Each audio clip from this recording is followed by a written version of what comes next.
Hi guys, thank you so much for joining me. I want to start up with looking at what are your person of interests plans with you? What is it that they want to have with you? Because I think it's always an important question to ask, especially if we've been waiting and wondering, or you're at that phase in your life or relationship or dating, whatever the scenario may be, and you're wondering what's next. Is this just a casual? Do they want something more?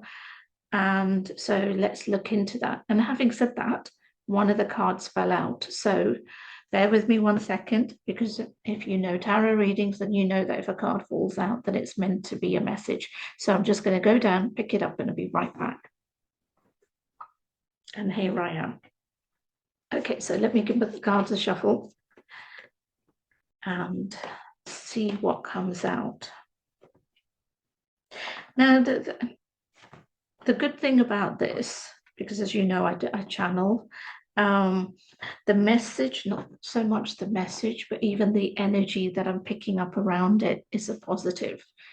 So that's a good start. But with it does come some realizations, does come some reflection.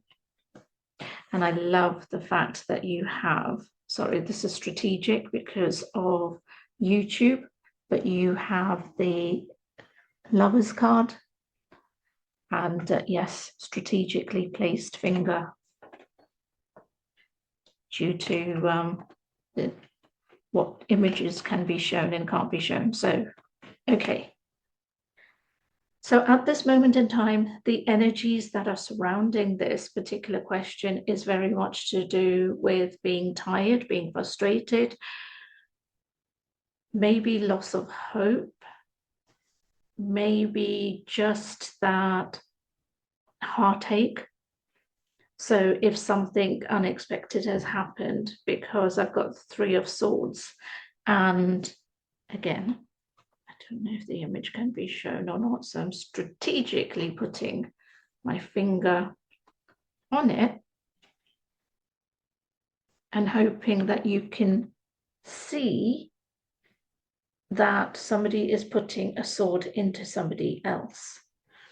And that sword again is going straight into the heart. So that's where the heartache comes from, because I'm sensing that there is heartache, there's definite stagnation, there's definite lots of questions relating to